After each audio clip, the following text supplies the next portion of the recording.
plancher, suivi du numéro 19, Stéphane Philippe.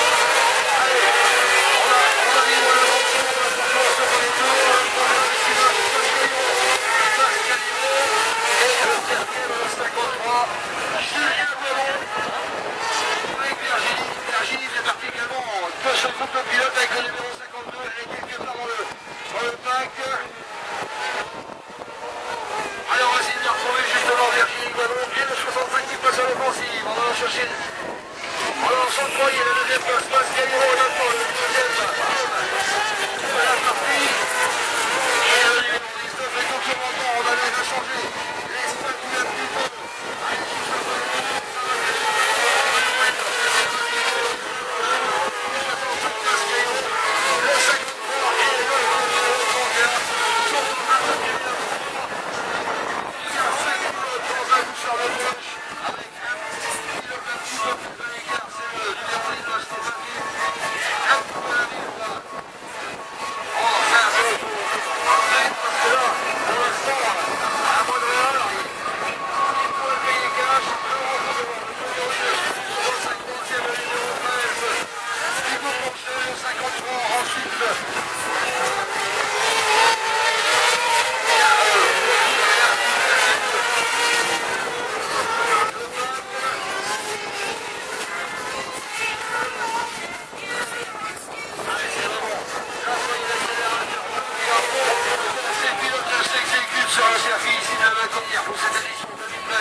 Allez, malheureusement, c'est Stéphane Philippe. Je viens de passer une petite annonce justement pour qu'il trouve un roulement de voie arrière pour son kart numéro 19. Et il avait sûrement ses chances, Stéphane Philippe, puisqu'il a terminé second de la première manche et malheureusement il est absent au départ. Il avait fait donc second en première manche et il aura eu son mot à dire en ce moment.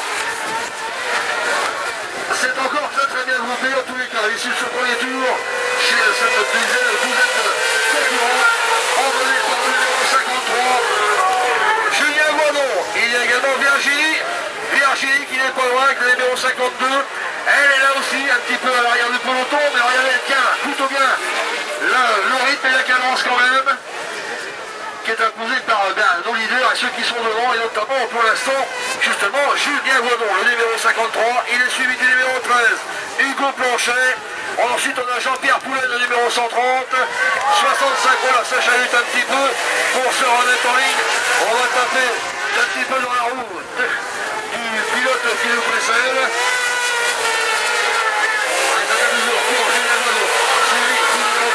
Ensuite, Jean-Pierre Poulet n'est plus là. Et il n'est plus là, Jean-Pierre Poulet numéro 130. Alors on va refaire le point très rapidement. Donc deuxième numéro 13, troisième à 65. Pascal Hiro, le vainqueur de la première manche, est dans les trois premiers. Il est actuellement justement troisième. Et c'est toujours Julien qui tient la tête de la course. Derrière on trouve le numéro 31, Jérémy Jouet. Jérémy Jouet qui s'est fait lui aussi un petit peu réprimandé par la direction de course tout à l'heure à l'issue de la première prestation. À deux tours de l'arrivée maintenant pour le 53, ça vient toujours pour Julien Gelot. C'est presque dans la poche. Derrière, il pourra dire qui va terminer deuxième, troisième ou quatrième entre le numéro 13 de 65 et le numéro 31.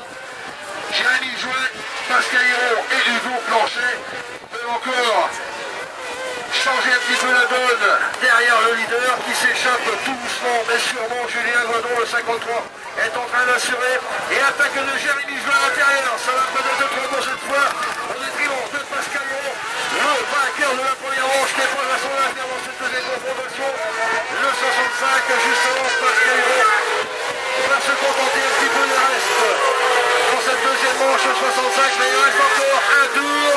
Et il reste encore un tour et il peut encore repasser à l'offensive. C'est justement peut-être ce qu'il est en train de faire. Non, ça ne passera pas. La trajectoire n'était pas tout à fait la bonne pour lui. Allez Juju. Il est parti pour aborder cette deuxième manche. Le numéro 53. Et derrière le 31 va peut-être repasser justement et retenter une attaque. Eh bien non, il y aura donc lui aussi de pratiquer quelque chose en tous les cas. Voilà, Victor, le Julien Gelot, le 53. C'est bon, le numéro 13. Et le numéro 31. Jérémy Jouet. Et Pascal Héron, le vainqueur de la première manche, le numéro 65. Et bien, va se contenter un petit peu les restes pour ne prendre que la quatrième place cette fois. Au couleur du drapeau anglais. Et bien, vous la ramenez ici sur votre vous nous signalez que vous l'avez trouvé, vous allez remettre là-bas au camion de la sonorisation et puis on le remettra à son propriétaire. Voilà, donc le portable LG blanc a été perdu. Il est dans une pochette aux couleurs du drapeau anglais. Voilà pour les indications qui peuvent vous permettre de retrouver ce portable si vous avez tout à coup vos pieds dessus.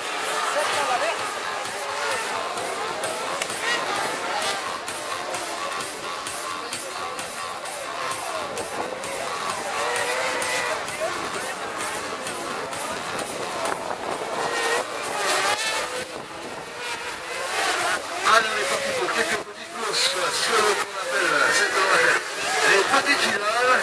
Elles vont se dérouler en 5 tours et elles vont permettre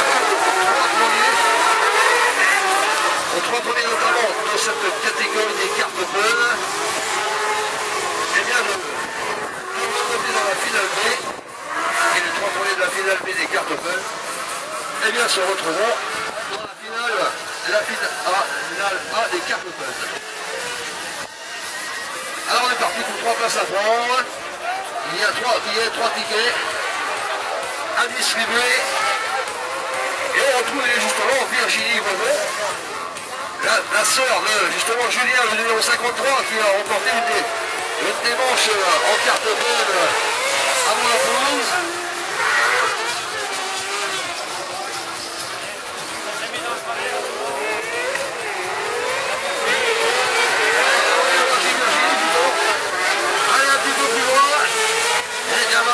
Ce ne sera pas le cas. Malheureusement, ça ne sera pas le cas puisque... Alors, on a remonté, c'est très glissant ici du côté de la ligne de départ.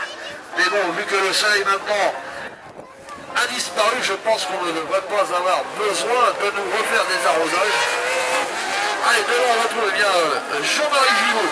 Jean-Marie Gillot, le numéro 27 pour une...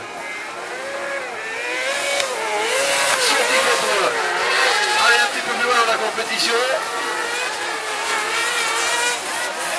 Alors justement, eh bien là on a Virginie Guadon, elle avait le numéro 52, mais malheureusement, elle n'est plus en course. Alors pour défendre les couleurs féminines, eh bien on retrouve Véronique Coueffet avec le numéro 75.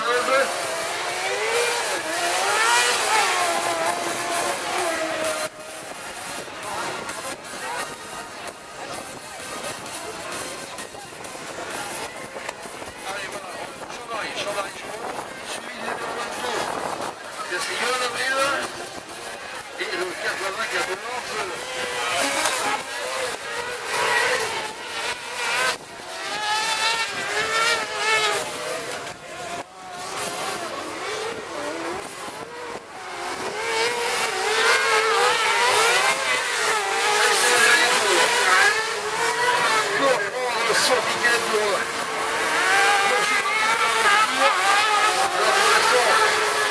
y a quelques petites finales qui vont se disputer en 5 tours. Et ensuite, eh bien, on passera à des finales en 7 tours, c'est-à-dire les finales A.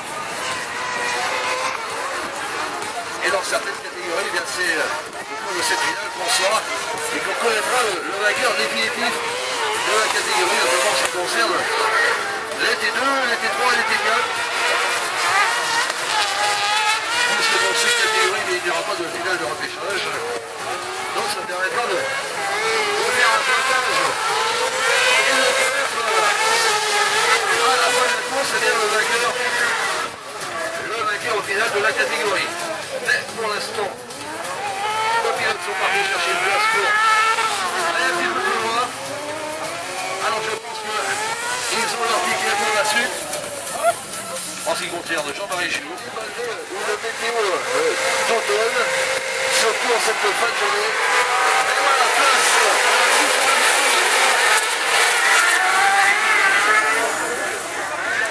Allez, Francky s'est déjà positionné.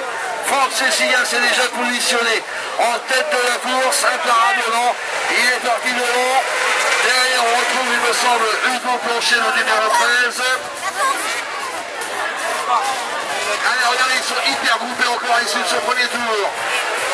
Troisième, eh bien, c'est Jean-Pierre Bourgeois, le numéro 16.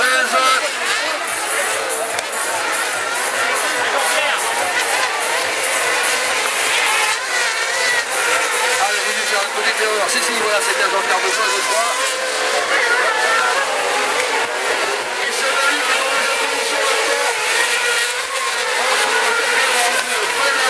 Frédéric Guilleuf, le numéro 2. Si, c'était bien Jean-Pierre Bourgeois que j'ai énuméré, qui est maintenant en seconde position. Il est parti de la quatrième ligne. La quatrième ligne sur la grille de départ. Et il est maintenant en seconde, à la seconde place, à la poursuite de Franck Cécilien, numéro 39, qui nous avait déjà fait de très très belles démonstrations pendant ces 2 manches qualificatives et qui est en train maintenant de montrer à tout le monde que parmi les 2 autres groupes, eh bien, au milieu de tout le monde, il est encore le plus rapide des tous.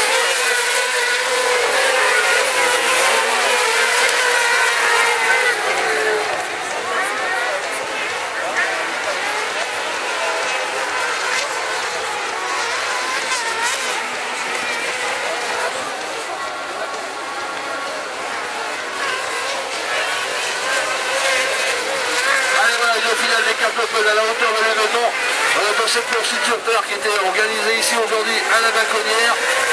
Et encore une fois, la Franck Cécilien a sur le choix devant tous ces autres participants, tous les autres concurrents. Il est en train de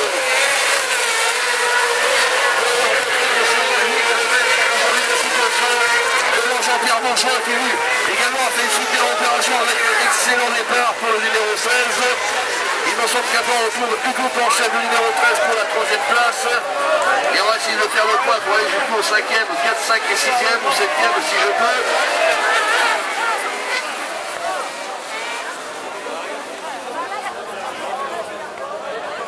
Et à nouveau, eh bien, cette finale est arrêtée par la direction de course.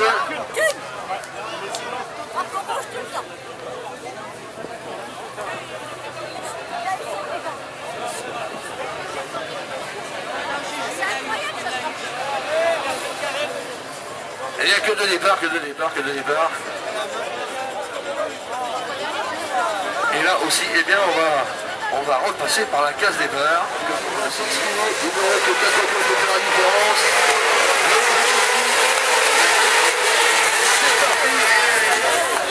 Attention, ça balaye un petit peu. À droite, à gauche. Et cette fois, eh bien, ça change un petit peu la note. Frédéric Guilleuf, le numéro 2, est dû se positionner justement devant Franck Cécilien qui va avoir la charge de revenir. Voilà, si tu vas se faire peut-être pas. Oui, non, à toi, moi, ça va être décisif ce virage. Franck Cécilien n'a pas voulu couper les gaz, donc il est parti large. Mais il a pratiquement perdu aucun. Pratiquement pas perdu aucun.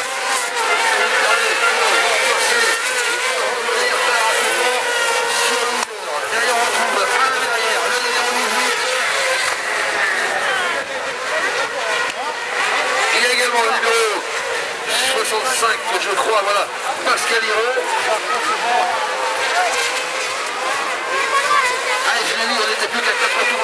Riley, puisqu'on va donner peut-être le tour à ses pilotes. Ils sont dans le deuxième déjà. Et voilà, Franck Cécilien avec un choc trajectoire différent va peut-être reprendre le commandement. Et bien oui, voilà, c'est fait. C'était dans cette situation qui était au départ. Et c'est bien normal.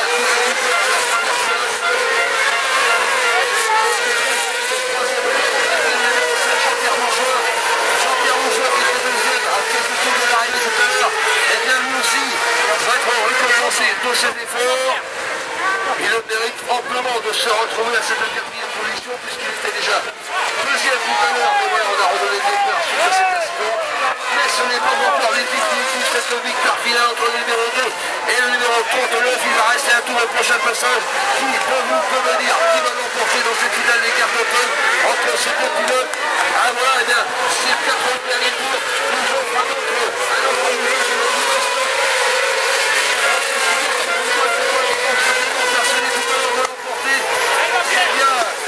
Va se concentrer probablement des deux deuxième place, mais attention derrière, il y a encore du monde qui pousse derrière, et notamment le numéro 16 qui est rendu comme un boulet de canon.